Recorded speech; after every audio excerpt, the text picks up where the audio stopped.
Hey everyone, welcome back to Crypto Cash. Thank you for joining me here. Got a lot of questions. How much lower is XRP going to go? Should I take a long? Short answer is no, don't take a long. It's a descending trend line. There's not much to really say here. That the simple way to understand how to trade trends is to wait for it to be broken before you consider a trade in the opposite direction. It's really as simple as that. Imagine driving down a one-way street the wrong direction. Have you ever had that happen? On accident, obviously, or just how scary it makes you feel? That's essentially the same concept of taking a long right now on a descending trend on XRP and any other coin for that matter. So just friendly advice, don't do it. I know, some risk takers out there maybe consider liking doing that, but for the most part, it's just, it doesn't make a ton of sense to risk your money, your hard-earned cash to effectively take a trade just to kind of brag about how awesome you are on social media. I'm not saying that's why you do it, but it's not what you do that defines you. It's why you do what you do that defines you, right? So if you're trading for yourself to try to get better, respect the trend. Okay. So starting with liquidation, actually before that, why don't you hit that like button?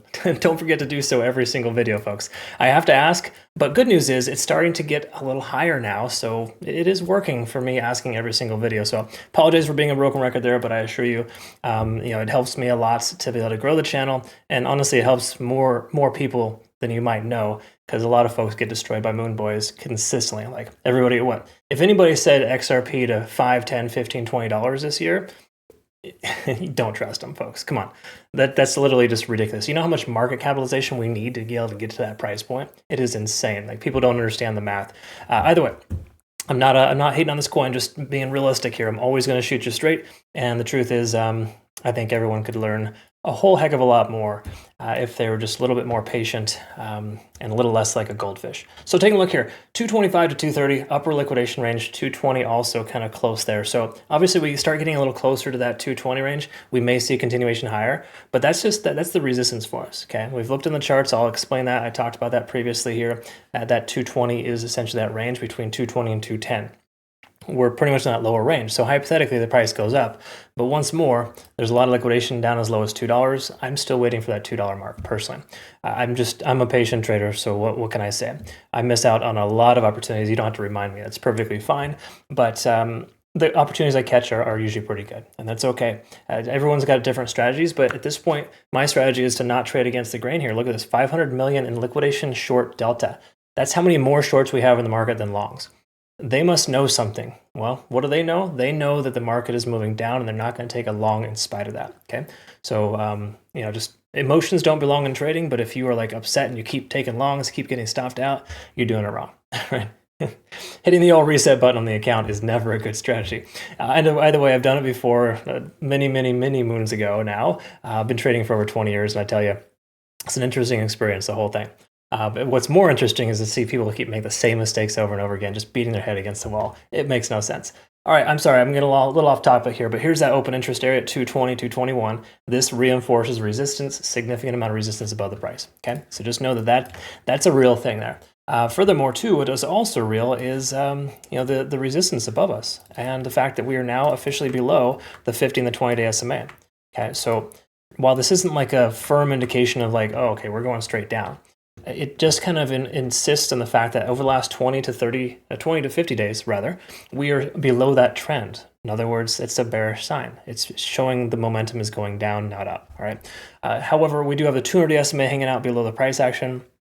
I'm not a super big proponent of like, oh, the price just wicked down to that level and it's a magic number, we're going straight up again. You'll see posts about that too, by the way. But the truth is, if you look at the 200 SMA, it's kind of a range, if you will. Look at how much this price pulled out, 161, and the SMA was at 180 before.